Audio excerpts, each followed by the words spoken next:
Hey folks, I'm going to read 5 comments at random. I've been reading a lot of your comments, just slowly going back in time. So if you get a heart from me, it means I read your comment, right?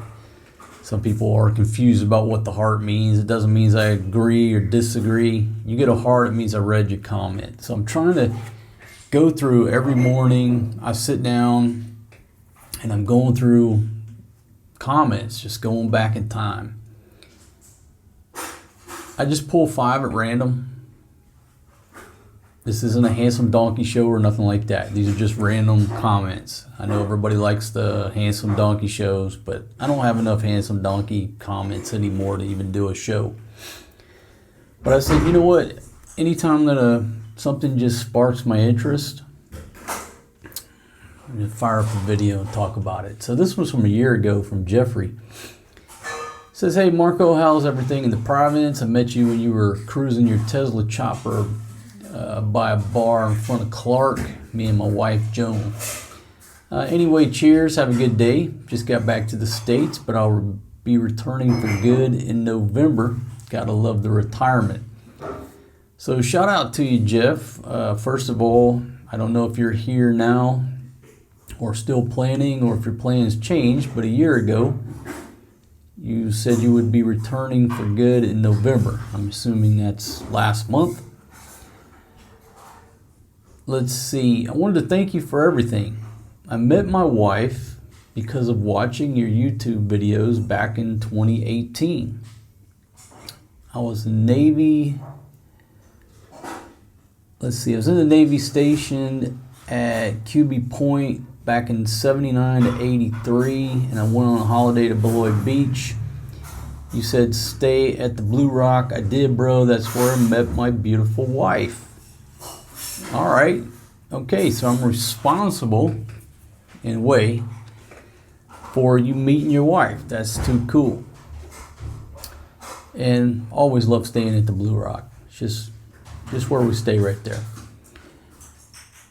Since then, I flew 6 times back and forth till my wife's fiance visa got approved. All right, now folks, you want to know how to meet a Filipino? This is how you do it. Get on the plane, come to the Philippines, roam around everyday life, and let the meeting happen naturally. You know what I mean? When you like push too hard for a certain situation to happen, it's like watching a pot of water boil. A watched pot never boils, right? So anyhow, too cool. He's here on a trip, runs into his wife at the Blue Rock. Let's see. So now she arrived here in San Francisco Bay Area and has a great job at a retirement center. All right. So everything's working out. And we recently have been blessed with a beautiful boy, Noah. And if you think about it, you're the main reason. That's too awesome. So shout out to Jeffrey and your wife and your son Noah. That is too cool. And if you read my book where I talk about, and folks, it's been so long since I wrote that book and since I've went back through it. But basically, I'll tell a long story compressed, is that me and my crew were Central America players. Where I got derailed, I had a girlfriend from Honduras that I was conversing with every day, big long emails. I was really learning good Spanish, chatting with this girl. And that's where we were all going. Our next trip was to Honduras. But I saw a picture of a dude sitting on an elephant with a Thai girl. Where did I see that photo? Just outside Fallujah, Iraq. You know, long story short, that changed my stars, the J-Dog, Pablo Escobar. It changed our stars.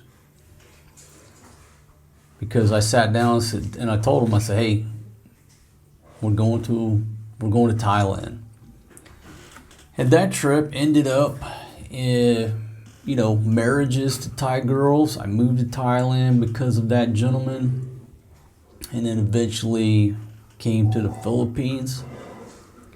So the gentleman responsible for all that, his name's Eric.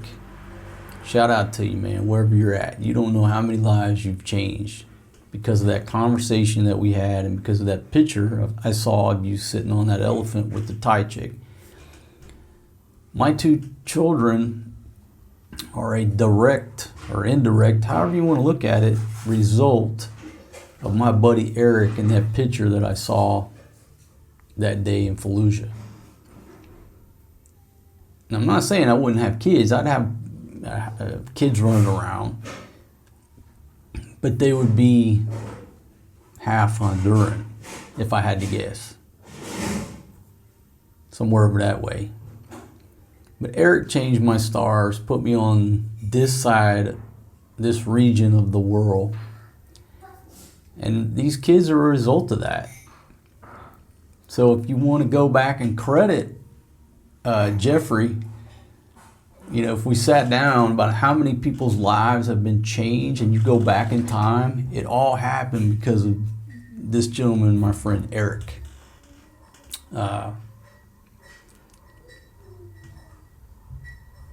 And what's strange about that story is that I moved to Thailand.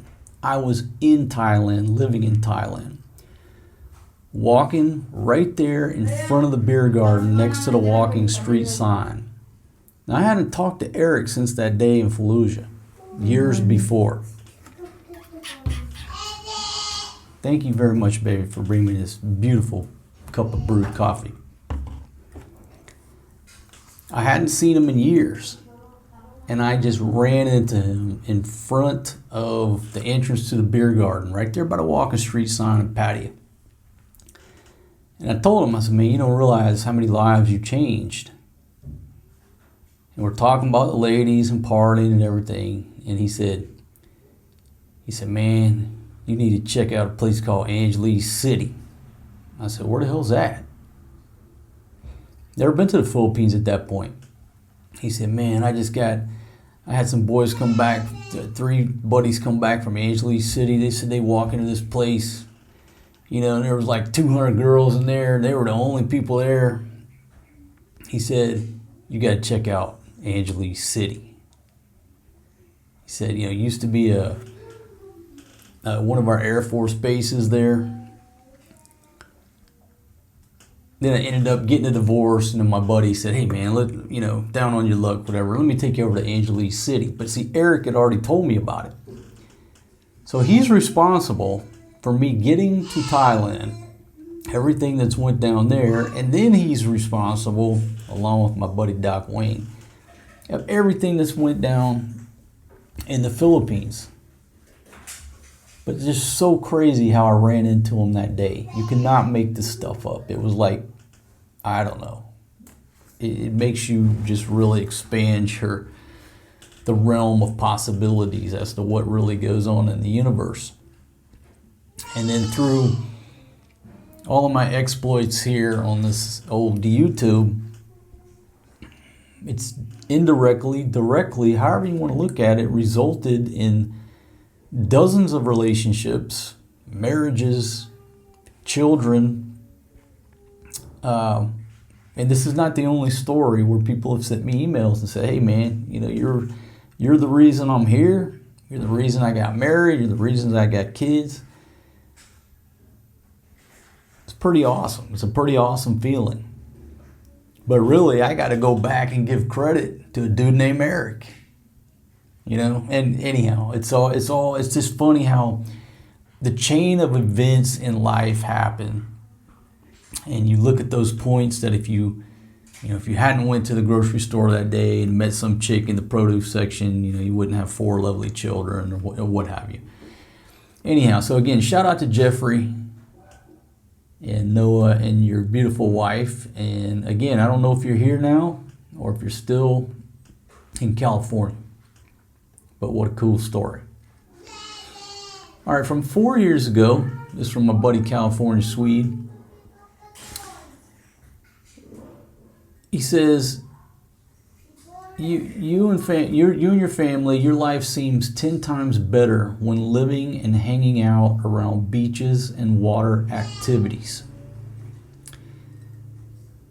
The part where you're talking to Forrest G at the campfire, the smile on his face is priceless. Keep it up. All right, thank you very much, man. Hope you're doing well there in California. Reading that comment is right on the money. It's right on the money. Life was 10 times better living and hanging out around the beaches, water activities. But where did we really take advantage of the outdoor lifestyle in general was Barrio Barreto. We just had everything there. We had the mountains. We would hike the mountains up a beautiful mountain stream to waterfalls. Y'all seen the videos.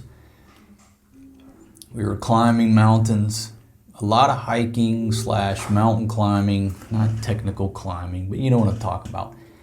We were out and about backpacking and hiking a lot. Water sports. Yeah, had a boat crew lined up. Not that Subic Bay has Bahama type beaches, but if you go north to those coves or go to the far side over there, the water's a lot, once you get away from Subic Bay and the people, yeah, it's very clean over there. It's beautiful. Camping activities. I would say that our best lifestyle in the Philippines was living in Barrio Barreto. And then secondary would be down there in northern Cebu. Obviously, the village and her family provided a lot of entertainment, a lot of stuff to film, and a lot of activities, different types of activities. You got the family life, you got the village type stuff, which is unique. You can't make that stuff up. It's like being around extreme rednecks. It's like being around my family back in Mississippi back in the day. Just extreme redneck type activity. But if I had to put like the number one spot where we lived, it's Barreto. Just because of the mountains, the water, the hiking. What hiking did we really do down there? We did a lot of walking around our hometown, same streets. Yeah, we'd hike into the village, nice outdoor exercise, and it's beautiful, but it can't compete with the mountains, the rolling hills. I'm not talking about the Rocky Mountains, but the mountains of Zambales. Over there by Barreto, the rolling hills, it's easy hikes, climbing up that mountain from time to time.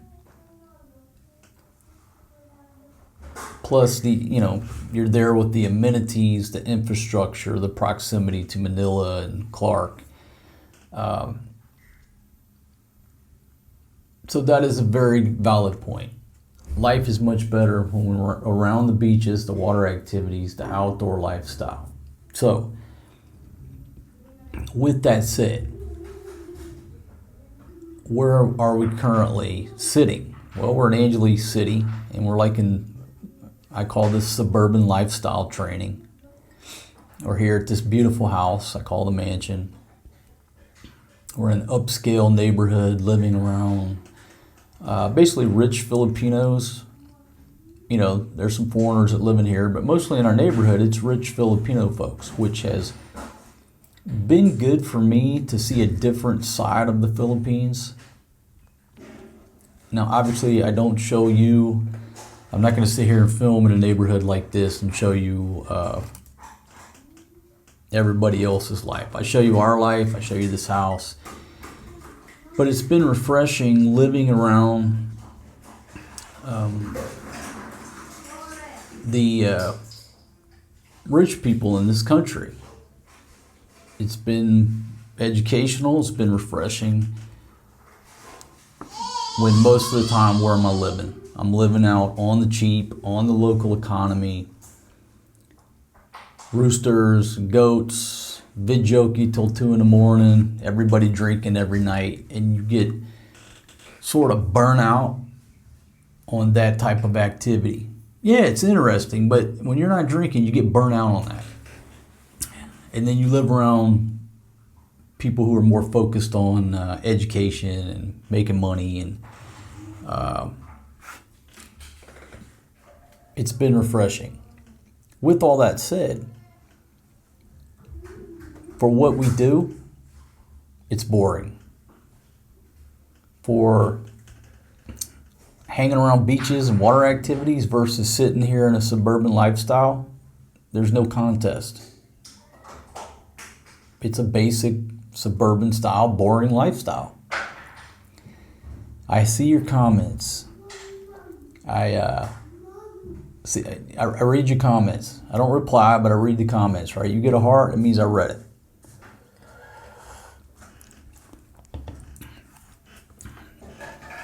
But as going down to her village for 2 years, there was a purpose. The purpose was so the children got to know that area, her family, the people, the relatives. So if I suddenly take a dirt nap, and they have to go back down there, they have to go there, it's like they're going home. They're going home to grandma. They're not going to meet strange people. They're going back to meet to be with the family.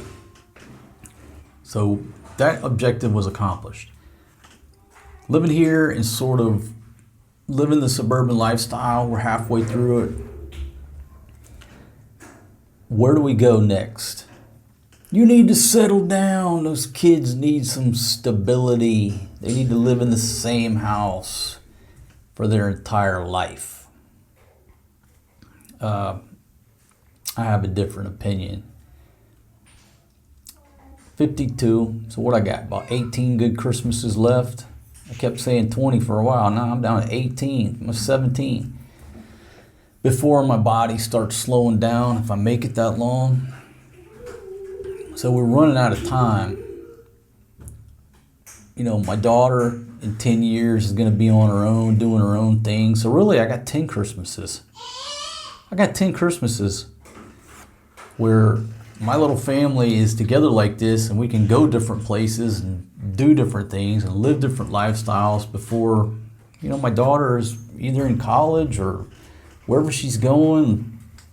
I told her she could start dating right after my funeral. But in reality, when she turns 18, who knows which way where she's going to go, where she's going to be, right? So I look at things like time is short. I got 10 more years where my daughter's going to be with me until, full time and Christmas, before she starts branching out and living her own life. So, next year, where is the wind going to blow us? Where's the wind going to take us? I don't think it's going to be in this suburban neighborhood. I can pretty much guarantee that. They needed the experience. They needed to see how other people live. We'll get that check mark. Now it's time to go do something more interesting in a few months. So anyhow, I thought I'd just address that comment. I miss living in Barrio Barreto. If I had to pick one place in the Philippines, that's where I miss. Or at least over there, the Zambales area. But Barrio Barreto to be specific. Who is this arrogant prick? Has a Tom Cruise personality. Had to run away from regular North American lifestyle. Good luck, punk. With punk in all capitals. Who is this arrogant prick? He didn't capitalize W.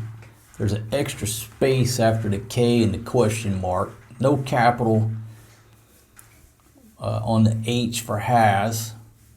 Run-on sentence. North American lifestyle. North American should be hyphenated because it's a compound adjective describing the word lifestyle.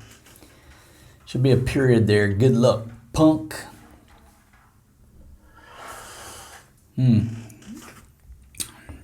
So let's break down this comment. Has a Tom Cruise personality? Nope. Tom Cruise and his Scientology, that guy's a nutcase. He's a nutcase, and or they got some dirt on him. That's why he's a Scientologist. Scientology is about blackmail. Why do all these celebrities turn to Scientology? Because they need help. Because somebody's got the dirt on them. And Scientology may or may not have the dirt on the people who have the dirt on the celebrities. It's all about a blackmail game. Why do you think Tom Cruise is in that shit, right? Just pure speculation. But either somebody's got some dirt on him, or he fucked around and let the Scientologists get some dirt on him. I still remember that video I did about him going ballistic on his crew. About that, he had that fucking yardstick during the social whatever. You know, you're supposed to stay apart from your fellow human during all that mess, and he went off. I did a video on it. 1 fucking meter, or one, you know, whatever, yard or meter. He had that yardstick. No, he's a nutcase. Had to run away from regular North American lifestyle. I didn't have to do nothing. I left out of my own choice. I didn't have to run away. Okay? Life is short. I chose to leave my home country of the United States of America because life is short. I had lived there for 35 years of my life. I've been to every state. I've seen the place from top to bottom. I've lived in different places. The world is much bigger than just the United States of America and your lifestyle there.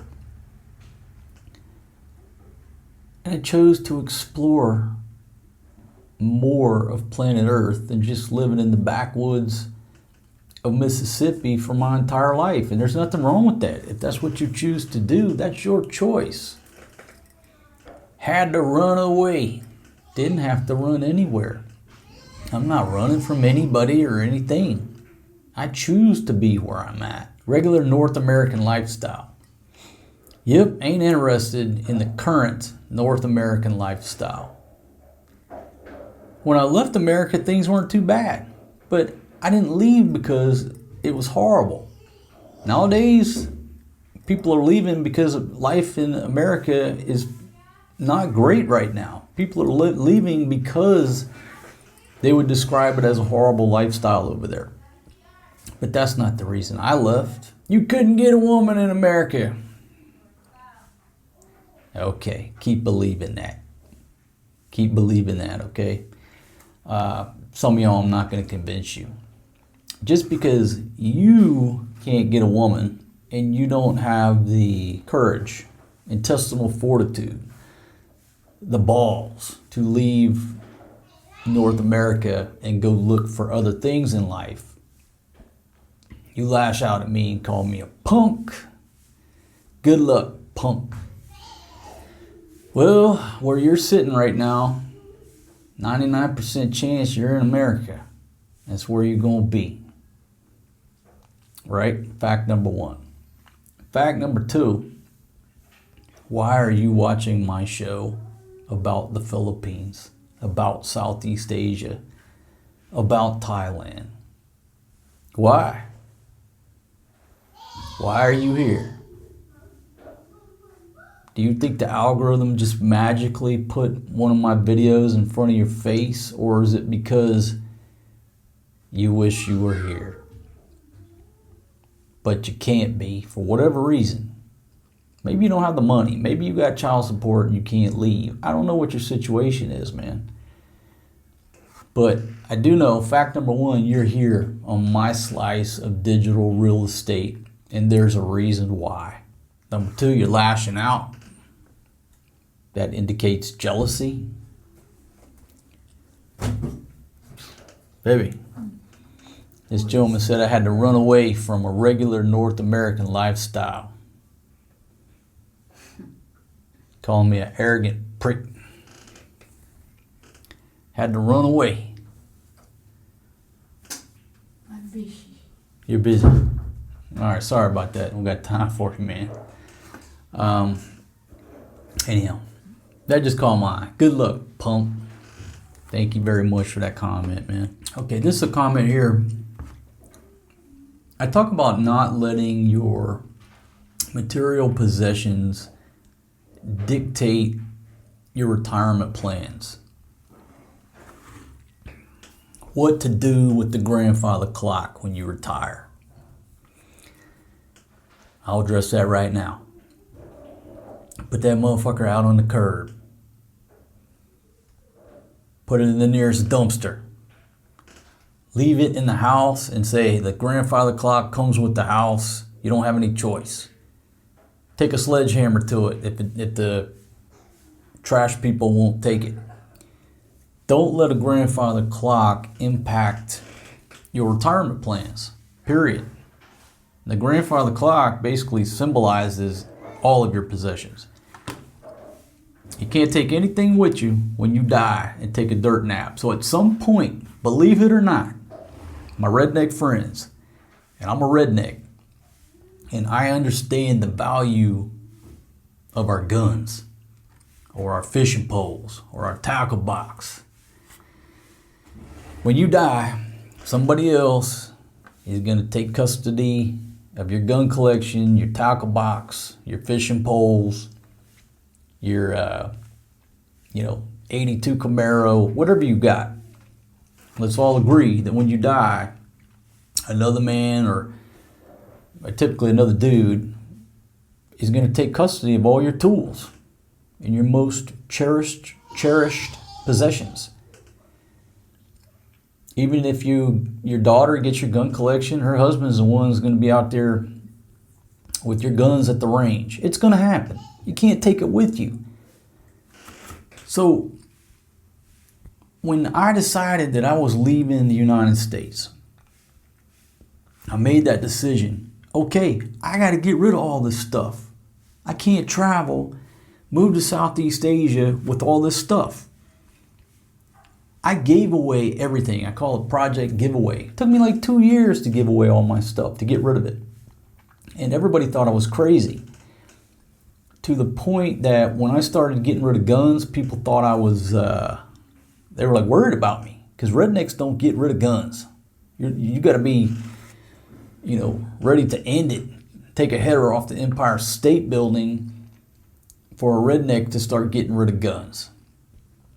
I'm like, no, that's not the case. It's just I'm leaving America and I can't take these guns with me. What am I going to do? Store them here? No, they're going to family members. They're getting sold, whatever, going to good homes. I'm not about to tie a buffer cord around my neck and throw it out the window. That's not the case.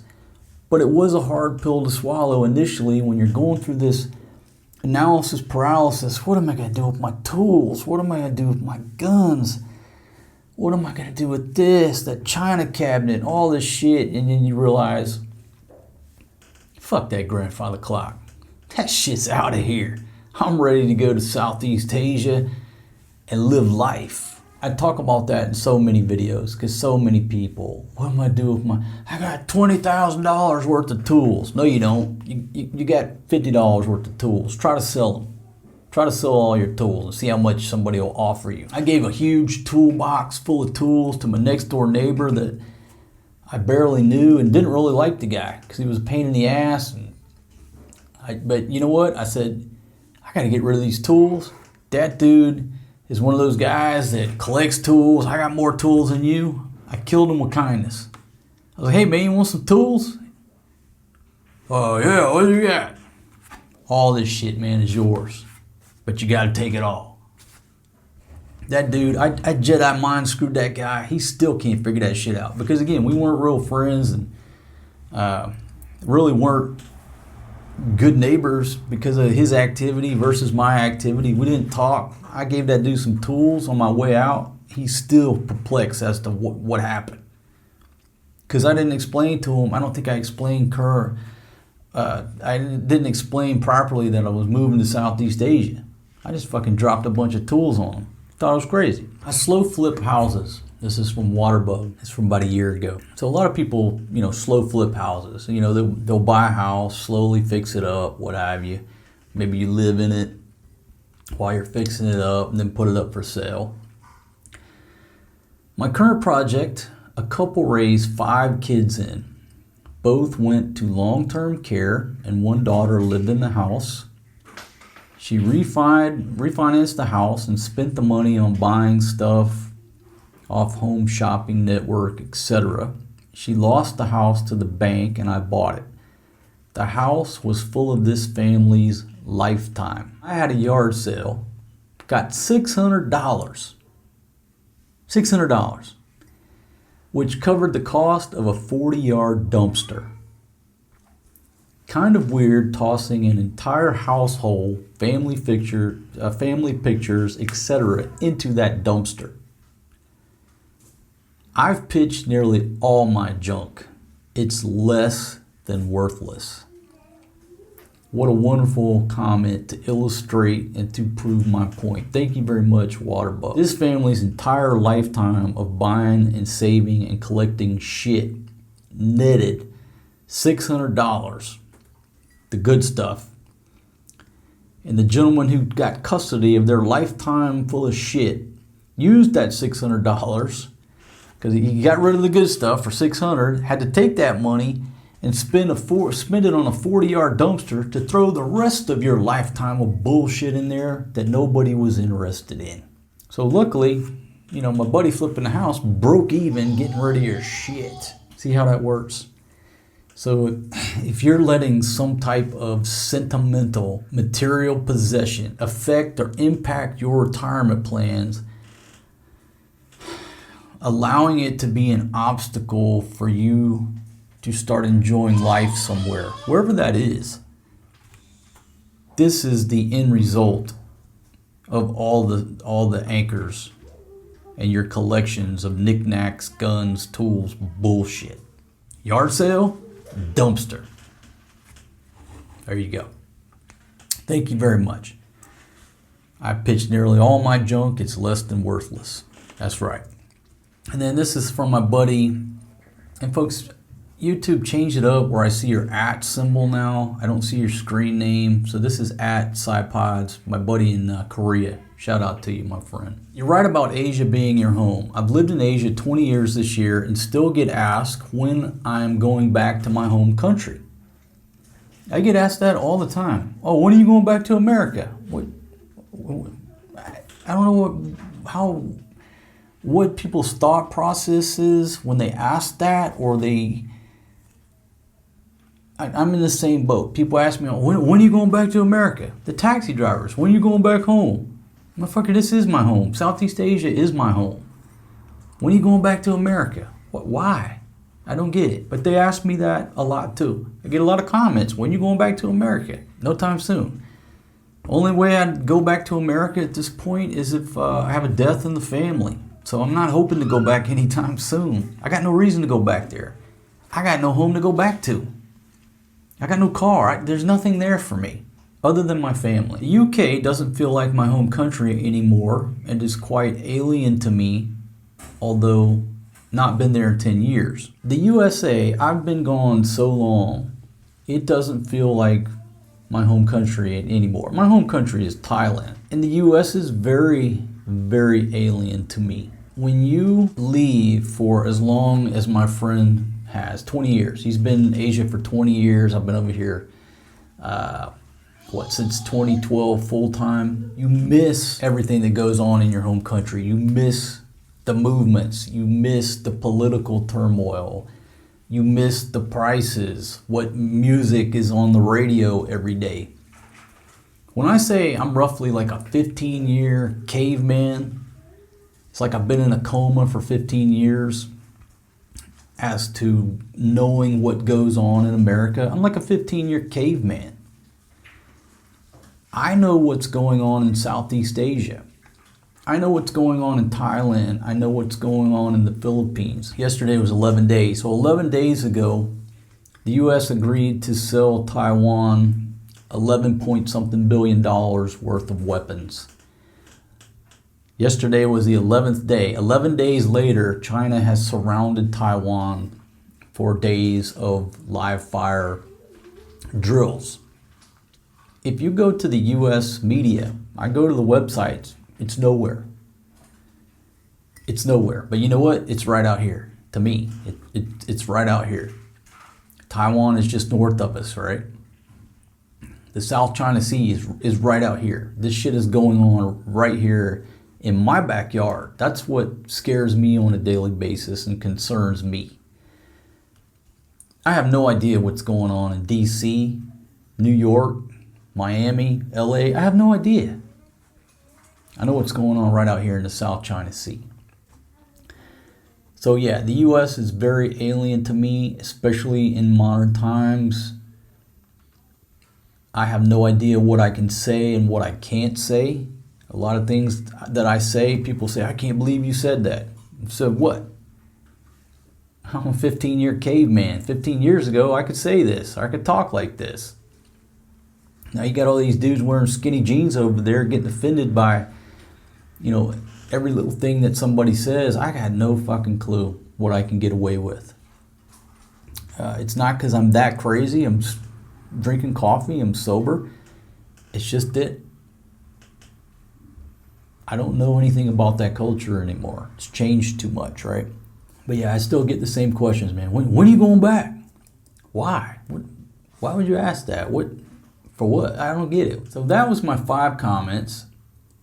To recap, number 1, sort of indirectly responsible for marriage and a birth. Number 2, dude calling me a prick. Thank you very much. Number 3, yeah, we got a 10 times better lifestyle hanging around beaches and water activities.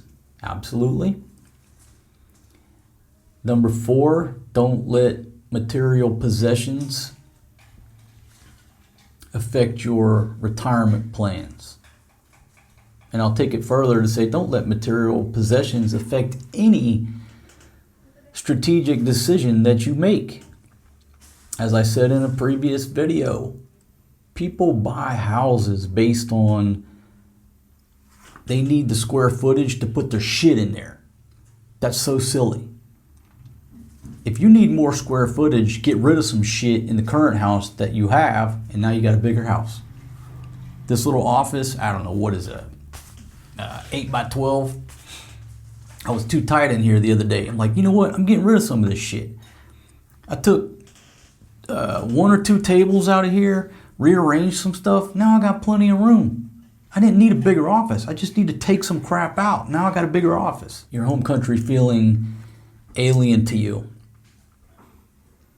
I think once you've been gone from your home country for about 10 years, you're lost.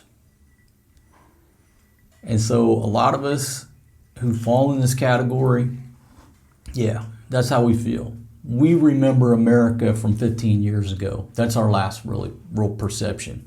I've been back on a couple of quick trips, and it was just alien to me. Everything was alien. So anyhow, there's your 5 comments, folks. Thanks, everybody, for leaving comments.